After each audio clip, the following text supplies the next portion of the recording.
Anda berada. Dari penjelasan hadis tersebut dapat kita ketahui bahwa sebagai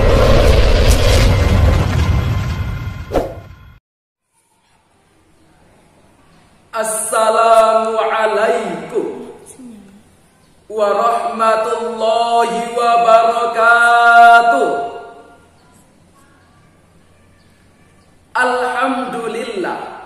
Alhamdulillahi rabbil alamin. Assalatu wassalamu ala sayyidil mukhtar rasulillah wa ala alihi wa sahbihi ahli sidqi wal wafa, amma ba'du. Dewan Hakim yang arif nan bijaksana, hadirin kaum muslimin sebangsa dan setanah air yang saya banggakan. Presiden Republik Indonesia secara resmi mengeluarkan Master Plan Ekonomi Syariah Indonesia atau MEXI tahun 2019 hingga tahun 2024. Dokumen ini merupakan pegangan bagi pemerintah, pelaku bisnis, dan juga penggerak ekonomi syariah di Indonesia selama 5 tahun ke depan untuk menjadi pelaku ekonomi syariah dunia. Namun hadirin, untuk mencapai hal tersebut tidaklah semudah membalikan telapak tangan, karena menurut Kepala Eksekutif Pengawas Pasar Modal dan Otoritas Jasa Keuangan OJK, Bapak Husein MM, pada pembukaan Forum Riset Ekonomi dan Keuangan Syariah tahun 2019 di Yogyakarta, mengatakan bahwa ada 3 hambatan utama dalam perkembangan ekonomi Islam di Indonesia. Yang pertama, lembaga keuangan syariah yang masih lemah, ditandai dengan kurangnya modal usaha dan sumber daya manusia. Yang kedua, informasi variasi produk dengan pemanfaatan teknologi dalam proses bisnis yang masih lemah. Dan yang ketiga, penerapan tata kelola yang kurang baik.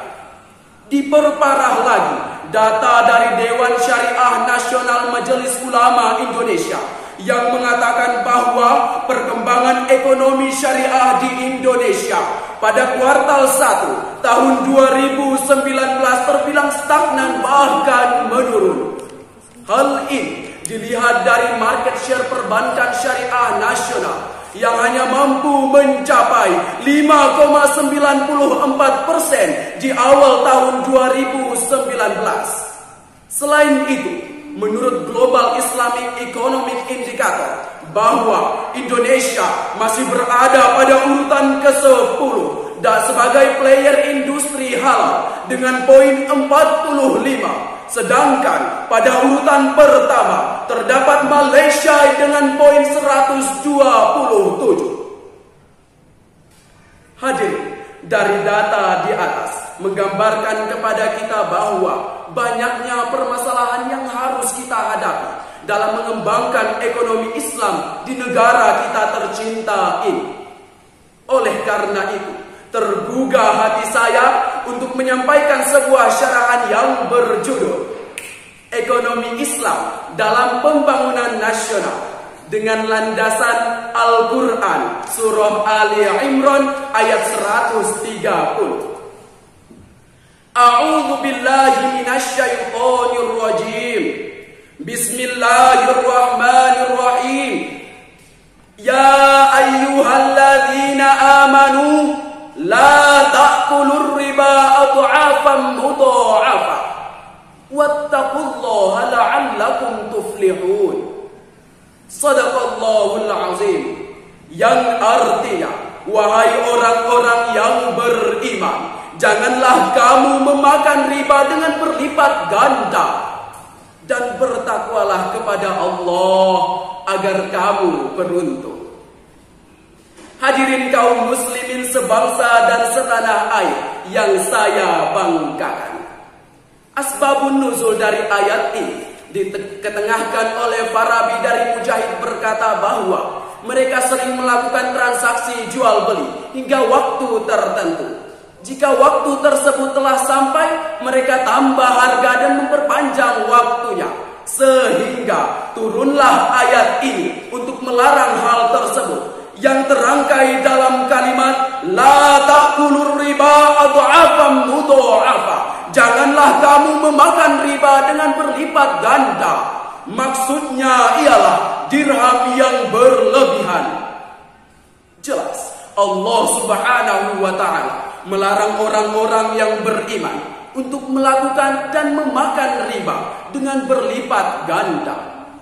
Ditambahkan oleh Syekh Mustafa Al-Maraghi dalam tafsir Al-Maraghi yang menyebutkan bahwa halalnya perniagaan pada transaksi jual beli harus ada keridhaan dari kedua belah pihak, karena Islam sangat melarang adanya penipuan, pendustaan, dan pemalsuan.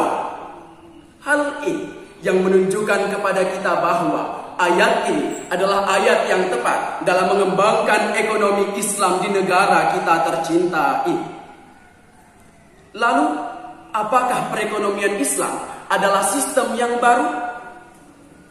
Jika kita melihat dari sejarah, perekonomian Islam ini sudah ada sejak zaman Rasulullah SAW dan semakin berkembang setelah Rasulullah wafat.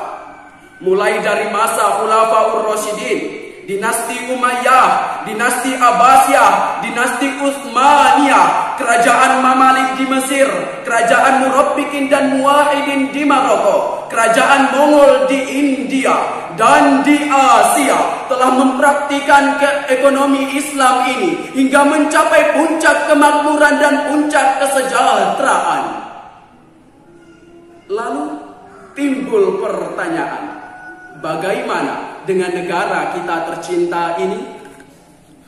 Alhamdulillah, kita patut berbangga kepada Indonesia, karena menurut Islamic Finance Development Indicator Report, Indonesia termasuk ke dalam 3 besar negara-negara yang menguasai pasar suku global. Selain itu, menurut data dari Kementerian Keuangan Republik Indonesia, Indonesia sudah memiliki 34 bank syariah, 58 asuransi syariah, 7 modal ventura syariah, dan lebih dari 5.000 lembaga keuangan mikro syariah. Angka ini jelas Indonesia dipantas untuk menjadi negara dengan institusi keuangan syariah terbesar di dunia. Hadirin, oleh karena itu, marilah kita mendukung langkah-langkah pemerintah untuk mengembangkan ekonomi Islam di negara kita tercinta ini. Karena jika kita berkomitmen untuk menjalankan ekonomi Islam di negara ini, insya Allah pembangunan nasional yang kita harapkan akan segera terwujud. Amin, amin ya rabbal alamin. Demikian yang dapat saya sampaikan, kurang dan lebihnya mohon dimaafkan. Usikum wa nafsi bitaqwallah. Wassalamualaikum warahmatullahi wabarakatuh.